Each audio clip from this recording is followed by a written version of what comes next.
संदीप दीक्षित जो शीला जी के बेटे हैं, वो एक पॉडकास्ट, आजकल पॉडकास्ट चलती है ना, वो एक पॉडकास्ट बनाते हैं। तो उन्होंने मुझसे कहा कि मैं उनके पॉडकास्ट पे जाऊं। बातचीत होती है, वीडियोग्राफी होती है, फिर उसको मतलब यूट्यूब पे डाला जाता है। तो मैं गया और उन्होंने मुझसे सवाल पूछा कि आपके परदादा नेहरू जी क्या थे? प्रधानमंत्री थे, नेता थे, स्वतंत्रता के लिए लड़े थे। आपके मुताबिक आपके परदादा क्या थे और आप उनसे क्या सीखे? कमरे में नेहरू जी की फोटो थी, एक तरफ गांधी जी की पेंटिंग थी, और मैंने सोचना शुरू किया कि मेरे जो परदादा नेहरू जी थे वो असलियत में क्या थे।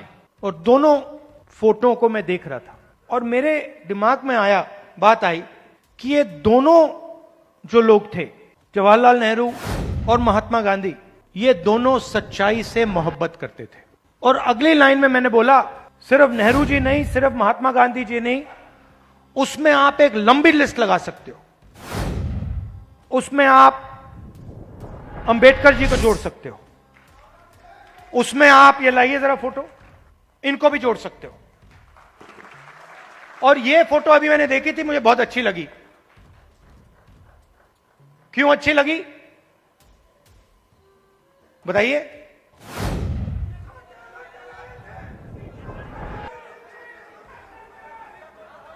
क्योंकि जो इनकी पत्नी है और इनके बीच में समानता है, रिस्पेक्ट है।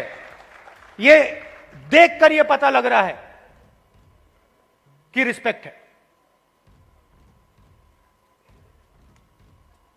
तो ये सब लोग, और आप हजारों साल पहले शुरू कर सकते हैं। बुद्ध भगवान सच्चाई से मोहब्बत करते थे, सच्चाई से दूर नहीं जा सकते थे। गुरु नानक, कबीर, बसवना, नारायण गुरु, लिस्ट है।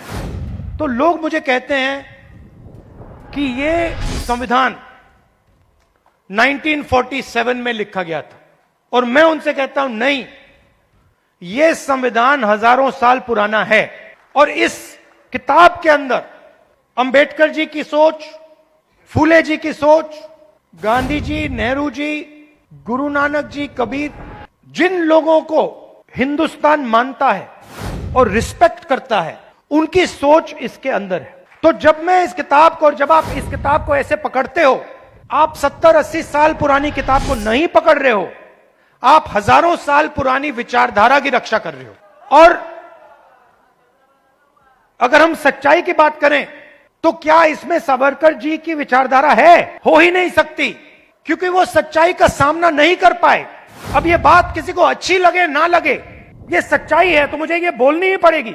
तो कॉन्स्टिट्यूशन हिंदुस्तान की सच्चाई का रक्षक है। और जो हजारों सालों का जो विजडम है, जो हिंदुस्तान के लीडर्स ने, बड़े बड़े महापुरुषों ने इस देश की जनता से सीखा, वो इसके अंदर है।